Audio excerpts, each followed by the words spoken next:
terima kasih atas waktunya dan layarnya. Assalamualaikum warahmatullahi wabarakatuh. Dan selamat Waalaikumsalam. siang. Waalaikumsalam. Selamat siang untuk rekan-rekan semuanya, adik-adik semuanya, teman-teman semuanya. Ya, terima kasih sekali atas waktunya di akhir pekan ini masih bisa hadir. Kita akan diskusi bareng, bisa apa ya, berdeliberasi bareng ya hal-hal yang sekiranya mungkin saat ini lagi in banget ya terkait kesehatan mental, bagaimana itu mental depresi, cemas dan lain sebagainya. Macam kita akan bahas berbarengan pada siang hari ini ya. Sebelum kita mulai pada kegiatan kita agar berkah juga dan penuh makna, bisa kita fungsionalkan untuk diri kita, aplikatifkan di kehidupan kita sehari-hari. Marilah kita berdoa menurut agama dan keyakinan kita masing-masing. Berdoa dulu.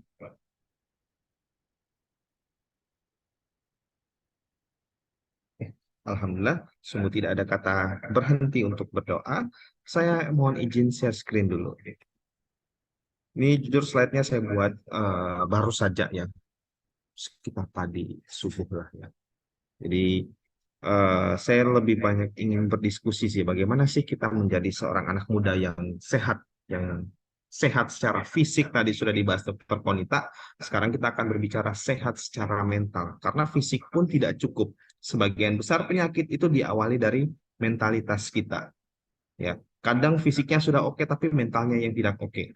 Ya, itu sebabnya tingginya kasus-kasus proses bullying, proses mohon maaf suicide ataupun bunuh diri itu juga sangat tinggi kasus-kasusnya. Karena kalau kita pikir-pikir kurang sehat apa sih kalau kita berbicara beberapa aktor ataupun aktris terkenal di dunia sampai selevel kalau ada yang ingat vokalisnya Linkin Park Chester Bennington ya, terus Robin Williams salah satu aktor dan komedian ya, kalau berbicara keuangan, berbicara segala sesuatunya harusnya terpenuhi tapi mereka masih melakukan suatu tindakan yang menurut saya sungguh tragis ya, yaitu adalah bunuh diri ya. Itu sebabnya kesehatan mental itu menjadi concern kita saat ini, apalagi kalau kita menilai Gen Z saat ini ya.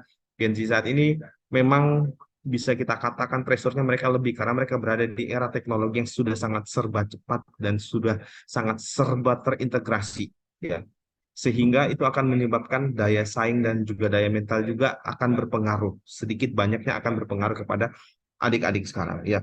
Kita tidak munafik ya, kita bisa lihat banyaknya anak kecil sekarang yang masih SD bahkan sudah pegang gadget. Ketika pegang gadget main game-game tertentu ya, saya sebut merek saja, Genshin Impact ataupun Mobile Legend ya, saya juga memperhatikan bahwa ternyata emosional mereka sudah fluktuatif sejak masa kecil. Berbeda dengan masa-masa orang tua kita sebelumnya, yang mana permainannya layangan, kelereng, ya, yang mana malah itu akan membangun pertemanan. Berbeda dengan Mobile Legend, ya, Mobile Legend bukan membangun pertemanan, malah membangun kompetisi yang tidak sehat, malah berantem, saling mengatai sampai mengeluarkan kata-kata yang tidak sedap, yang tidak enak untuk didengar ataupun dibaca pada dasarnya, ya. Seperti itu, itulah sebabnya kesehatan mental menjadi hal yang concern untuk kita semua saat ini. Bahkan termasuk kami pun juga menjadi hal yang concern. Ya. Oke, ini sedikit biodata saya. Nama saya Iksanto Permadi. Ya, saya sudah menikah, agama saya Islam, berkebangsaan Indonesia. Saya lahir di Kota Palu. Ya, terus hobi saya ya saya suka baca komik, main game maupun kegiatan-kegiatan outdoor juga. Ya, alamat saya di situ ya. Tetangganya Dokter Konita, saya baru tahu Dokter Konita ternyata bertempat di Perdos. Saya sedikit di atasnya Perdos sedikit ya. Itu adalah rumah saya di situ dan saya menyelesaikan pendidikan saya sebelumnya di Fakultas Kedokteran Universitas Islam Malang. Setelah itu saya melanjutkan studi pasca sarjana saya di Universitas Brawijaya Malang juga ya. Dan saat ini saya sedang bertugas di Fakultas Kedokteran Universitas Al Khairat Palu. Oke, saya akan berbicara kesehatan mental remaja. Di sini kita akan berbicara definisi dulu dan urgensinya, kepentingannya sejauh apa sih pentingnya. Sebelum saya mulai, saya sangat suka ya memulai dengan quote-quote yang menurut saya menarik ya. Your mind is like a water, ya, my friend. When it is agitated, ya, it becomes difficult to see. But if you allow it to settle, the answer becomes clear, ya. Nah, ketika teman-teman berpikir ya sedang kacau, agitasi, tidak stabil, semua yang berada di pikirannya teman-teman itu tidak bisa terlihat dengan jelas, sulit ngeblur ataupun biasnya sangat besar. Tapi jika teman-teman menenangkan pikiran teman-teman, stabil secara emosional, ya, duduk dengan tenang, mengistirahatkan diri, dikelirkan otaknya, pikirannya sehingga seluruh permasalahannya teman-teman sebenarnya jawabannya sangat jelas dan bisa teman-teman selesaikan tanpa harus melakukan tindakan-tindakan yang abusive, ya. Seperti itu. Jadi pada dasarnya bagaimana kita mengontrol pikiran dan perasaan serta emosional kita sedini mungkin. Karena tingkatan seseorang dikatakan dewasa ketika dia dapat mengontrol itu. Ya, menua bukan berarti mendewasa. Itu dua hal yang berbeda, teman-teman. Harus saya tekankan dulu. Adapun orang yang menua secara usia, tapi secara emosional dia tidak mendewasa. Masih layaknya anak kecil. Suka blaming kepada orang lain, suka menyalahkan orang lain, suka mencari kambing hitam, suka menganggap orang lain atau dia lebih baik daripada orang lain dan lainnya ya. Jadi itu adalah dua hal yang berbeda. Ya, bahkan ada yang usianya lebih muda ya, masih 25 tahun bahkan kurang dari itu biasanya pemikirannya jauh dewasa dibandingkan usianya ya. Saya yakin teman-teman sekarang, adik-adik sekarang pasti sudah pernah nonton Naruto ya, bahkan sudah tamat ya. Saya baca komik Naruto itu dari saya SMP sampai kemarin dia tamat saya saat kuliah ya. Ada salah satu tokoh yang menarik menurut saya, yaitu adalah Itachi Uchiha. Ya, Itachi Uchiha itu adalah seorang villain pada awalnya, tapi ketika di akhir cerita ternyata plot twist-nya dia adalah orang yang paling berjasa. Bahkan sampai dijuluki adalah the mastermind of Konoha. Ya, karena semuanya dia yang handle di usianya yang sangat muda. Ya, itu diceritakan Itachi saat usia 13 tahun pun dia pemikirannya sudah layaknya Hokage, layaknya pemimpin negara. Dia sudah berpikir skala besar, dia mendewasa sebelum usianya bertambah. Ya, itu adalah suatu hal pendewasaan di usia yang sangat dini dan itu adalah hal yang luar biasa. Makanya tadi saya bilang terjadi dua hal yang berbeda. Mendewasa dan juga menua dua hal yang berbeda. Tidak semua orang tua memiliki kedewasaan dan tidak semua anak kecil memiliki ketidakdewasaan. Kadang ada yang masih muda ataupun bukan anak kecil ya, lebih ke anak muda bisa mendewasa. Ya. Dan usia ideal terbentuknya emosional secara stabil seseorang itu adalah ketika dia usia 18 tahun, teman-teman. Ya. Ketika teman-teman mencapai usia 18 tahun, itu adalah usia emosional asli, teman-teman. Tidak lagi terbawa oleh lingkungan ataupun dan lain sebagainya macamnya. Itu adalah karakter asli. Karakter asli seseorang ketika berbicara kesehatan mental, dia akan kelihatan di usia 18 tahun. Ya. Oke. Kita merujuk kepada WHO. WHO di sini menyatakan adalah kesehatan mental merupakan keadaan sejahtera, ya, di mana seorang individu dapat menyadari kemampuannya sendiri, mengatasi tekanan hidup dan tetap produktif serta bermanfaat bagi komunitasnya. Ya, jadi di sini dari pernyataannya pun adalah kedewasaan itu sendiri ataupun bentuk kesehatan mental yang dapat menghadapi suatu kondisi ataupun disebut dengan kedewasaan itu ketika kita mampu mengenali kemampuan kita dalam mengatasi tekanan hidup serta tetap produktif dan bermanfaat. Karena ketika kita terlalu terlelap dalam emosional tersebut, saya pastikan tidak ada yang bisa produktif, apalagi bermanfaat. Misalkan contoh, kita ditinggal oleh orang yang terkasih. Kita punya hewan peliharaan kucing namanya Bingo. Ya, kesayangan banget kunci banget tuh. Ternyata kucing tersebut meninggal, ya. Dan kita sedih, sedihnya mendalam banget sampai mau makan nggak bisa, mau tidur nggak bisa, apalagi mau berangkat sekolah tidak bisa, selalu terngiang-ngiang Bingo. Apakah itu masuk kategori produktif? Jelas itu unproduktif. Ya, begitupun sebaliknya kalau kita terlalu senang, ada loh fase-fase di mana orang terlalu senang happy, ya itu namanya kasus-kasus mania ya, happy-nya berlebihan, ya happy-nya berlebihan sampai dia saking senang itu nggak bisa tidur, ya itu juga bisa mengganggu produktivitas juga, ya. Adapun juga kecemasan-kecemasan, rasa khawatir, rasa takut yang berlebihan atas sesuatu yang belum pernah terjadi, membuat kita tidak berani mengambil langkah, ya. Sehingga ya itu juga akan menghambat produktivitas kita dan pada endingnya adalah membuat kita menjadi suatu hal yang tidak bermanfaat. Oke, itu menurut definisi WHO. Ya. Kesehatan mental urgensinya di mana sih? Di sini yang menjadi kata kunci utamanya adalah kesejahteraan. Kesejahteraannya adalah bentuk pendamaian diri kita terhadap diri kita sendiri dan juga lingkungan. Karena pada dasarnya kesehatan mental terjadi ketika terjadinya ketidakselarasan antara harapan ataupun ekspektasi dan kenyataan, ya kan? Ketika kesejahteraan itu terganggu dan jatuh ke level mental sesuatu itu terjadi ketika terjadinya ketidakselarasan antara ekspektasi dan juga kenyataan. Nah, ketika itu terjadi, ya, itu akan menyebabkan mental kita terganggu. Ya, makanya sebenarnya kalau kita berpikir basic ya berdasarkan kata-kata itu, yang menyakiti diri kita sendiri adalah bukan orang lain, tapi ekspektasi kita terhadap sesuatu, entah itu terhadap orang ataupun terhadap situasi. Ya, kadang kita kalau kita berbicara ya, kalau lagi muda gini, lagi panas-panasnya berbicara rasa cinta dan kasih sayang. Saya mencintai si A ya, ekspektasi saya tinggi sekali terhadap si A. Ternyata si A itu tidak mencintai saya. Dan itu kenyataan yang hits hard ya, sangat memukul keras dan itu membuat kita sangat sakit biasanya. Jadi pada faktanya apakah si A salah? Tidak.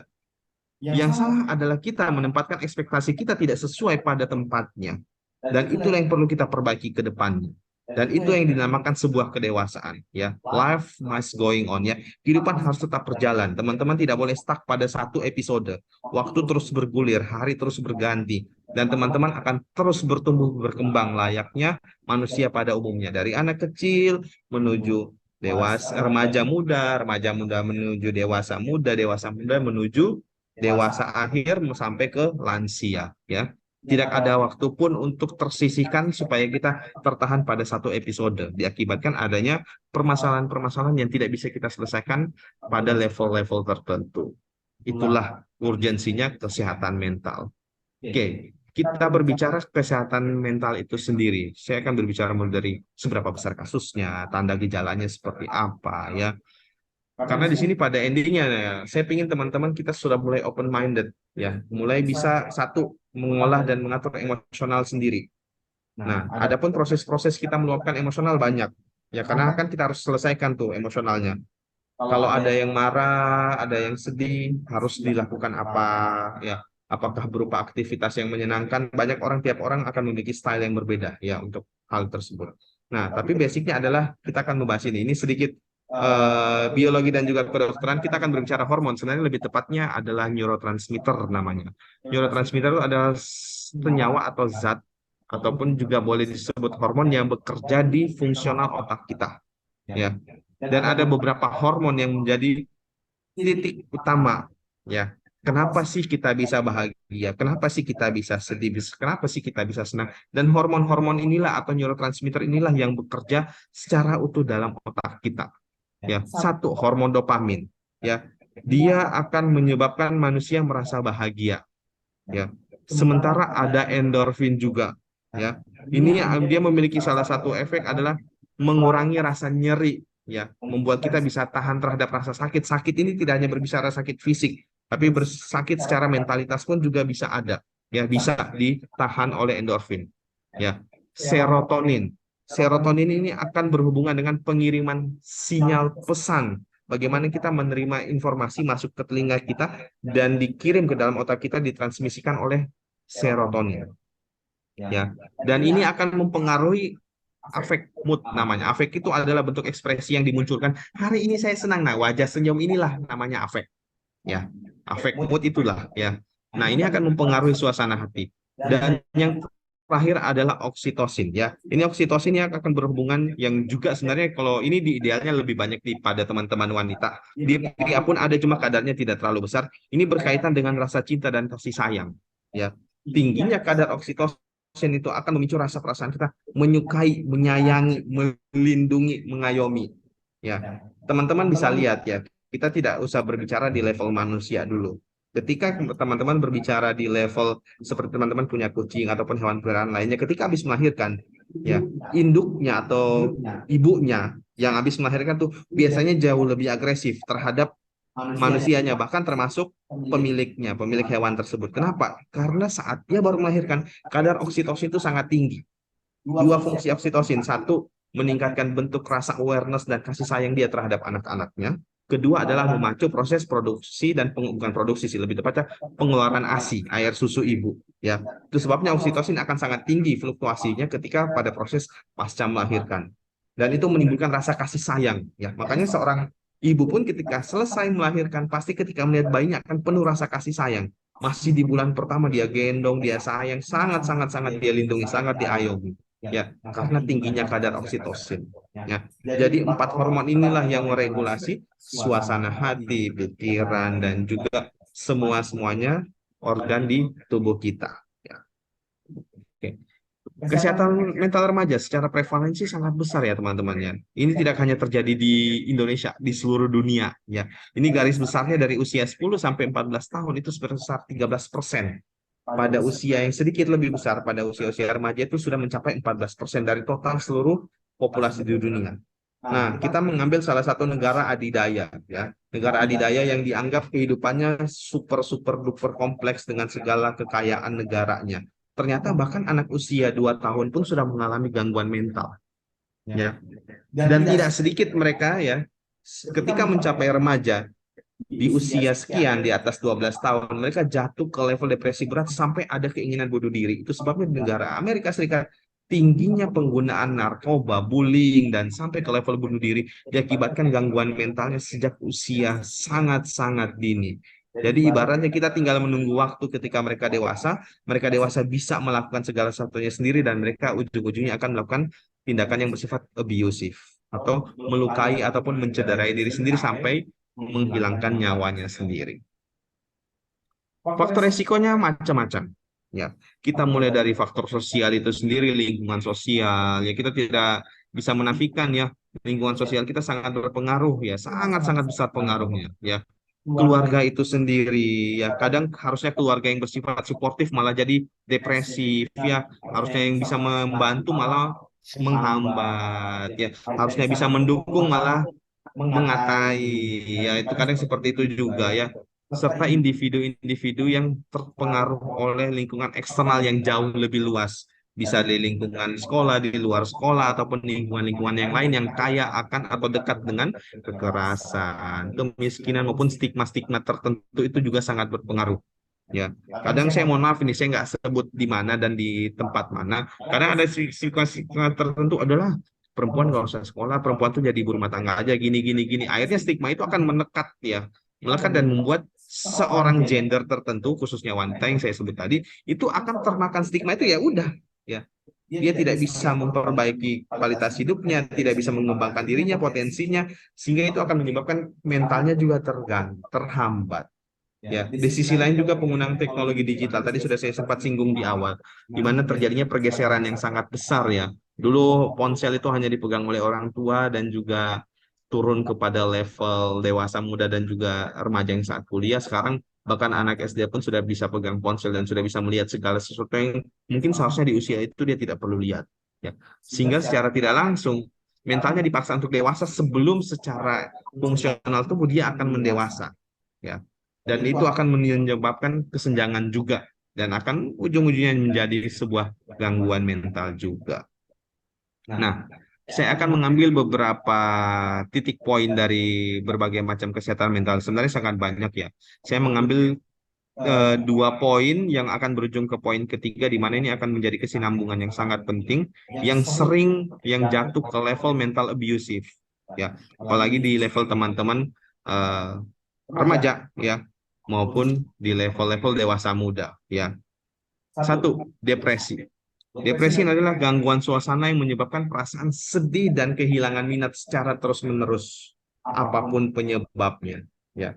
Nah, bentuk depresi ini bisa macam-macam ya. Bisa kita hanya sekedar ya udah di rumah aja mengurung diri sampai nggak makan minum nggak bisa tidur juga. Jadi benar-benar kehilangan segala minat ya karena sudah menerima suatu kondisi yang menyebabkan breaking point-nya patah karena tiap orang kan punya breaking point atau peak point ya poin tertinggi dalam kondisi untuk menerima sebuah apa ya permasalahan emosional ataupun permasalahan yang bersifat dalam kehidupan pribadi tiap orang akan memiliki peak point tersebut ketika peak point-nya tersebut di break dan pecah atau patah peak point-nya akan menyebabkan jatuhnya ke level-level tertentu yaitu salah satunya depresi ya bebannya sudah sangat terlalu besar beban emosionalnya secara fisik dia lelah secara mental apalagi digempur habis-habisan jelas dia akan jatuh ke level depresi ya ini adalah tanda gejalanya yang bisa kita kenali ya menurut DSM-5 ini adalah salah satu buku diagnosis yang kita gunakan dalam dunia kedokteran dan sangat valid internasional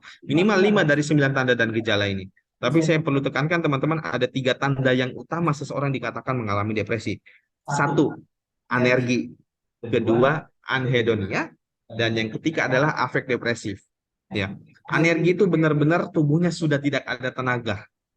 Ya, tidak ada tenaganya bukan karena tidak makan, tidak apa, tetap dia seperti biasa, tapi tidak ada tenaga. Benar-benar malas melakukan segala sesuatunya, hanya duduk, diam, terpaku, ataupun hanya di kamar saja, nggak mau melakukan apa-apa. Ya, benar-benar tidak ada niatan ataupun tenaga untuk menggerakkan tubuhnya sama sekali.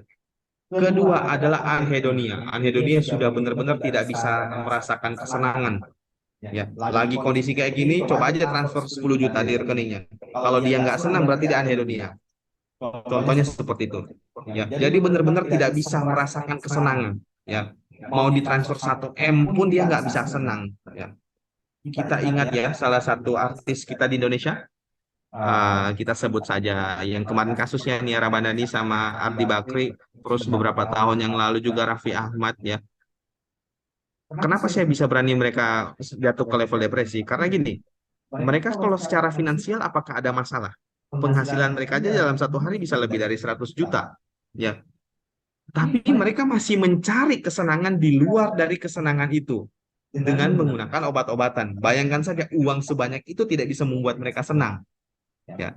Sehingga mereka mencari pelarian kesenangannya di luar dari itu, yaitu menggunakan obat-obat tertentu. Dan obat-obat tertentu itu dapat memicu yang tadi, ya, memicu meningkatnya dopamin, meningkatnya serotonin, sehingga akan menimbulkan efek bahagia dan senang. Ya, itu sebabnya pada orang-orang itu ketika dia sudah mengalami anhedonia, anergi, biasanya salah satu pelariannya akan ke sana. Dan yang terakhir, yang ketiga adalah afek depresif. Afek depresif itu secara facial wajahnya itu akan menunjukkan wajah depresi, sedih, murung, termenung, tatapan kosong, ya, itu adalah afek depresif. Dan disertai gangguan activity daily life, gangguan keseharian, sudah tidak bisa tidur, tidak mau makan, ya, gangguan psikomotor termasuk tidak mau bergerak, bahkan yang sampai bahaya adalah pikiran untuk melakukan suicidal, ya, tindakan-tindakan untuk membunuh diri. Oke, kita lanjut ke ansietas dulu. Nanti untuk terapinya kita akan bahas di belakang. Karena kita terapinya akan berbicara fokusnya adalah psikoterapi. Ya. Oke, kesehatan mental berikutnya adalah ansietas. Ansietas atau lebih dikenal dengan kecemasan. Ya. Dan ini sering dialami teman-teman ya. Mau ujian cemas, besok ujiannya apa ya? Materinya yang mana ya? Ya. Sehingga menyebabkan teman-teman terbuai dengan kecemasan tersebut, tidak memulai-mulai belajarnya. Ya, tidak mulai-mulai belajarnya, cemas mulu, ya. Akhirnya ya buyar semuanya, ya.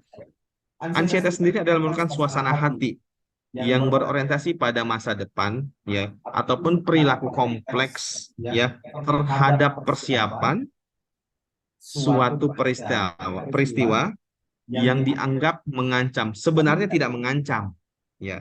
Jadi menurut orang lain ya udah besok, misalnya besok hujan ya nggak apa-apa, besok hujan ya hujan ya pergi sekolah, kalau nggak hujan ya ya tetap juga pergi sekolah, ya kan. Tapi ada beberapa orang yang sangat cemas, besok hujan, kalau besok hujan saya harus pakai payung nggak ya, kalau pakai payung harus pakai sepatu boot nggak ya, pakai jaket lagi nggak ya. Jadi benar-benar cemas dia, ya, dia benar-benar cemas, cemas sekali. Hal-hal yang sangat sepele, harusnya tidak penting, dia menjadi sangat cemas, ya. Oke. Ini beberapa tanda gejalanya. Ya, salah satu contohnya adalah yang paling sering adalah berdebar-debar, keringat dingin, gemeteran, ya. Bahkan sampai tindakan tertentu dia akan menghindari, ya, menghindari situasi-situasi yang mana situasi tersebut sebenarnya tidak bermasalah, tapi karena dia takut, cemas, ya, dia hindari situasi itu. Misalnya, besok ketemu guru A itu kayaknya serem deh, ya udah deh saya nggak usah masuk deh sekolah, ini menghindari, ya.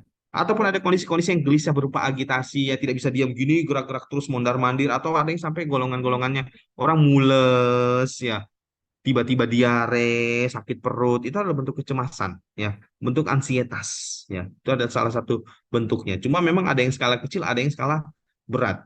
Nah, yang menjadi masalah ketika mencapai ke level skala berat sampai benar-benar menghindari situasi dan menghindari kondisi-kondisi tersebut dan jatuh ke level frustasi, ya.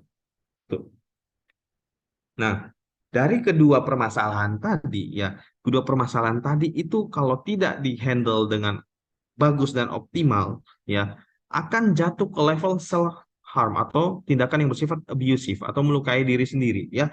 Self harm tersendiri itu merupakan perilaku yang dilakukan ya tidak hanya remaja, tapi dalam hal ini kita audiensnya remaja ya, yang bertindak untuk menyakiti dirinya sendiri, melukai ataupun menggunakan benda-benda ataupun senyawa-senyawa lain ya sebagai tindakan self harmnya dia. Betul-betul peak pointnya sudah break, udah patah, dan lebih berat lagi nggak bisa dia handle dengan baik, dia akan jatuh ke kondisi abusive ya. Sampai ya tadi saya sempat cerita ada yang menggunakan zat-zat racun, zat-zat toksik, yaitu tadi, atau dia bentuknya adalah melukai dirinya sendiri ya, melukai dirinya sendiri ya, dia silet ataupun ada yang melakukan sampai yang kita khawatirkan adalah percobaan bunuh diri ya, percobaan bunuh diri. Oke, permasalahannya ya kenapa sih bisa terjadi ya, ternyata ya balik lagi ya, adanya hubungan peristiwa kehidupan yang penuh tekanan dan permasalahan mental itu menjadi titik utamanya. Balik lagi kita ke basic ya, ketidaksesuaian antara ekspektasi dan juga kenyataan itu adalah menjadi suatu permasalahan ya, yang mana kalau kita berlarut-larut di situ dan tidak move on, kita akan terbelenggu di situ dan juga akan menjadi besar masalahnya ya. Beberapa faktor pemicu yang lain, satu ya, tekanan ujian ya, ujian hidup boleh ya, ujian di sekolah juga bisa ya, permasalahan keluarga salah satunya yang menjadi faktor utama paling sering. Karena kenapa, keluarga adalah merupakan lingkungan sosial yang paling pertama kali dikenal oleh seluruh individu di dunia. Saat lahir kan kita pertama kali yang kenal adalah ayah ibu kita ataupun lingkungan sosial terdekat kita, kakek nenek kita, saudara-saudara kita, itu adalah lingkungan sosial yang paling pertama kita kenal. Makanya itu sebabnya adalah membangun keluarga yang baik adalah membangun keluarga yang suportif satu dan lainnya, saling mendukung antara satu dan lainnya. Tidak boleh saling depresif ataupun saling menekan ataupun saling mengurangi ya, mengurangi antara satu dan lain. Harus saling menambahkan ya. Seperti itu ya. Salah satu berikutnya adalah yang menjadi cukup marak akhirnya adalah tindakan bullying ya.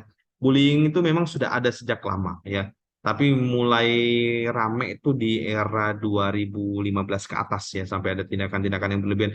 Bullying pun juga dapat terjadi di mana saja. Tidak, kita tidak hanya berbicara di level sekolah, bahkan di level keluarga pun bisa. Justru ada loh kadang orang tua yang malah bully anaknya. Ya, salah satu tindakan bullying yang sederhana adalah misalnya membandingkan anak kita dengan anak orang lain, ya, tanpa memberikan dia solusi untuk menyelesaikan permasalahan tersebut. Itu sering loh terjadi, sering sekali tanpa kita sadari. Tanpa kita sadari itu sering terjadi. Kamu kenapa sih nggak kayak anaknya si ini gini gini gini? Itu anaknya bukan tambah semangat, ya. Yang adalah anaknya tambah down, ya. Jadi adalah tindakan-tindakan bullying ini adalah tindakan-tindakan yang sekiranya abusive dari orang lain terhadap orang lain, ya, ataupun terhadap ya teman ke temannya yang lain, ya. Di sisi lain juga adanya kondisi-kondisi ya pelecehan ya. Sekarang sudah sangat ngeri ya tindakan-tindakan sekarang, kriminalitas mulai dari level pelecehan sampai ke level trauma psikis ya. Mohon maaf kalau saya sebut satu-satu kondisi di mana terjadinya pemerkosaan di usia yang sangat belia ya. Pemerkosaannya misalnya ya, mohon maaf, kadang kakek-kakek di sini memperkosa anak kecil berusia 10 tahun kan, wah itu gila, ngeri sekali. Kalau sudah kondisi seperti itu, benar-benar trauma psikisnya sudah, breaking point-nya sudah melebihi batas sekali. Ya, sehingga kita harus paham nih proses self harm itu sendiri. Ya, awalnya dia mengalami development stressor. Ya, ketika terjadi ketidaksesuaian antara ekspektasi dan kenyataan, itu ada stressor di dalamnya, ada stres. Tapi kita tidak move on, yang mana terjadi development, berkembang stresnya semakin berat sampai ke level overwhelming, sudah melebihi kapasitas kita. Kalau sudah mulai mengalami melebihi kapasitas, akan mengalami disosiasi. Ya, kita sudah tidak merasa senang lagi, kita sudah tidak bisa produktif lagi, kita semuanya sudah benar-benar kacau. Layaknya Master Ukwei bilang ya, pikiran kita sedang sangat agitasi, seperti ombak di laut yang sangat bergemuruh, sampai kita tidak bisa lihat dasar laut itu begitu indah dan cantik, penuh ikan dan juga terumbu karang. Ya, ujung-ujungnya jika tidak terselamatkan, kita akan bisa jatuh ke level ini, suicidal intent ya, keinginan untuk melakukan tindakan-tindakan bunuh diri ataupun sampai benar-benar mengakhiri nyawanya sendiri ya. Ini adalah salah satu tindakan tragis yang terjadi ya, eh, kasus yang masih familiar sih beberapa waktu ini. Saya tidak tahu apakah teman-teman kenal ya, Jason David Frank. Beliau adalah salah satu pemeran Power Ranger ya. Itu dari saya kecil ya. Jason David Frank itu sampai saya dewasa sekarang dia tetap masih main franchise-nya Power Ranger, dan dia salah satu Power Ranger yang paling disukai ya. karena dia pasti hebat, keren ya di filmnya tersebut. Dan yang bersangkutan baru saja meninggal. Meninggalnya bunuh diri. Sekitar sebulan 2 bulan yang lalu kasusnya, teman-teman bisa cari. Jason David Frank, suicidal ya. Dia bunuh diri karena apa? Ya, ternyata dia ada masalah keluarga. Ya, permasalahan dengan istrinya sendiri. Bahkan istrinya sendiri pun tidak tahu ternyata itu menjadi masalah yang bertahun-tahun yang diemban secara mental oleh si Jason David Frank. Katanya seperti itu untuk laporannya. Ya, sehingga dia melakukan tindakan-tindakan mengkonsumsi obat-obatan sampai ke level OD, overdose, dan juga ya ya sampai meninggal ya, keracunan, overdose dan jadi toksik dia ya. Seperti itu ya. Makanya saya bilang ke teman-teman, ketika kita sudah mulai ada masalah kecil ya, jangan ditunggu besar dulu ya. Selesaikanlah mumpung masih kecil. Kalau sudah besar, belum tentu kita bisa selesaikan ataupun kadang sudah terlambat ya. Apalagi sekarang kita harus mulai marak nih, adanya kesehatan mental. Kita sudah harus mulai berani speak up. Ya, speak up dalam artian kita mulai melindungi nih adalah mentalitas-mentalitas kita yang kita jaga supaya tetap sehat secara mental. Ya, kita mulai ke psikiater. Dulu orang kalau psikiater itu spesialis kesehatan jiwa ya, atau spesialis kedokteran jiwa. Orang dulu mikirnya kalau ke dokter spesialis kesehatan jiwa ataupun kedokteran jiwa itu dianggap orang dengan gangguan jiwa berat atau ODGJ atau kita boleh sebut dengan orang gila.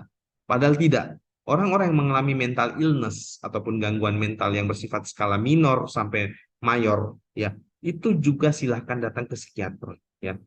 Dan kita harus galakan itu. Jangan sampai lo itu ke psikiater tuh orang gila tuh, tidak ya. Kita tidak pernah sadar stigma itulah yang membuat kita juga menjadi masalah. Kenapa sih mental health kita tidak bisa membaik? Karena kita tidak pernah datang kepada ahli. Ya. Kita tidak pernah datang kepada ahlinya. Ataupun kita tidak pernah mendapatkan support terhadap mental kita itu sendiri. Ya. Nah, sehingga sampai sekarang kita harus menggalakkan juga nih psikoterapi ya pada kesehatan mental kita. Di mana kalau dalam dunia kedokteran itu namanya adalah cognitive behavior therapy. Ya, saya tidak bakal bahas sangat detail ya, tapi pada fungsinya adalah kognitif ataupun disebut dengan CBT ya, cognitive behavior therapy ini adalah bentuk relasi yang lugas, rasional atau masuk akal antara kognisi, emosi dan juga perilaku. Ya, jadi benar-benar dilakukan integritasi, dihubungkan antara emosional, perilaku, dan juga kognisinya. Dikembalikan kepada manusia seperti awalnya.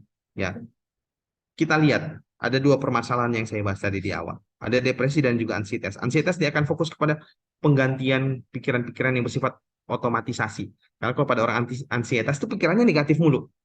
Negatif mulu. Oh, besok takut ke sekolah, besok takut ini, takut itu, menyebabkan kecemasannya berlebihan. Dia sudah pemikiran negatif, padahal belum terjadi. Ya, sehingga kita akan ganti, ya, ganti dengan pikiran-pikiran positif. Dengan cara adalah memberikan motivasi, memberikan penjelasan yang konkret dan juga rasional untuk dia. Besok itu kan kalau ketemu guru ini kan belum tentu juga kita dimarahin, ya. Kan kalau dimarahin, kalau kita bikin kesalahan, kalau kita nggak buat kesalahan kan nggak bakal dimarahin. Atau misalnya besok hujan ya, hujan belum tentu ada petir, mungkin hujan saja, hujannya cuma sebentar, jadi nggak usah takut ya.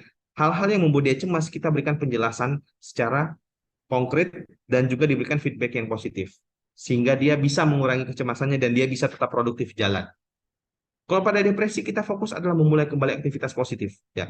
Tidak hanya sekedar berpikir, karena kenapa? Kadang orang depresi itu tidak butuh apa? Tidak butuh motivasi, yang dia butuh didengarkan. Ya. Masalahnya sekarang kita biasanya kalau ketemu orang depresi bukan motivasi, malah membanding-bandingkan. Ah, kamu cuma segitu, saya dulu begini, yang ada orang tambah depresi. Ya. Jadi kalau pada orang depresi, kadang mereka tidak butuh ya teman berbicara, tapi butuhnya teman pendengar. Dengarkanlah mereka. Setelah mereka keluarkan semua unek-uneknya, setelah mereka keluarkan semua emosionalnya, perasaannya, baru kalian mulai ajak dia untuk aktivitas. Aktivitas yang paling sederhana adalah aktivitas yang menggerakkan tubuh kita. Seperti olahraga aerobik, hanya sekedar jalan, ya, hanya sekedar bersepeda, ya. Karena aktivitas itu akan memicu hormonal kita kembali ke fase metabolisme dasar atau basal metabolic rate namanya. Yang mana pada endingnya harapannya dapat meningkatkan hormon-hormon tadi yang sempat turun. Karena kalau pada kondisi seperti ini, pada ansietas dan depresi, yang hormon turunnya adalah hormon dopamin dan juga serotonin. Ketika dua hormon itu turun, akan menyebabkan afek emosi juga menjadi masalah, menurun juga. Kita tidak bisa merasakan bahagia ataupun merasakan cukup atau namanya reward ya, reward feel kalau dalam dunia medis. Ya, seperti itu teman-teman ya. Jadi hal-hal seperti ini kita harus mulai galakkan ya. Hindari kita melakukan tindakan bullying. Kalaupun ada teman-teman yang sekiranya ada problem, kita sudah mulai notice ya. Notice dan berikan dia dukungan secara emosional juga ya. Dan juga berikan mereka space ya. Berikan mereka space ya. Kadang orang-orang seperti ini butuh space juga, butuh ruang tersendiri untuk mereka, kalau kita dalam muslim namanya muhasabah atau menilik diri kembali ya. Oke. Terakhir ya, sebelum saya akhiri, di sini saya mengutip salah satu kata-kata Master Yoda ya, salah satu master dalam film Star Wars, yaitu train yourself to let go everything you fear to lose ya, atau you afraid to lose ya. Selalu ajarkan diri kita bahwa tidak ada yang abadi dalam dunia ini. Cinta pun tidak abadi ya. Cinta pun tidak abadi ya. Saya pun meninggal, apakah istri saya ikut meninggal? Kagak ya, istri saya pun akan tetap hidup seperti sedia kala ya. Jadi latihlah diri kita untuk belajar menghadapi suatu kehilangan karena itu akan terjadi ya, dan itu akan pasti terjadi ya. Supaya emosional kita tetap stabil dan juga tetap kita bisa menjalankan kehidupan kita dan juga tetap produktif. Oke, ini referensi saya, nanti teman-teman bisa nyari mau baca lebih detail ya. Saya biasanya mengambil dari jurnal-jurnal yang terbaru 2023 2022 ya, biar lebih update lagi untuk kita semua. Saya akhiri, wassalamualaikum warahmatullahi wabarakatuh. Saya kembali ke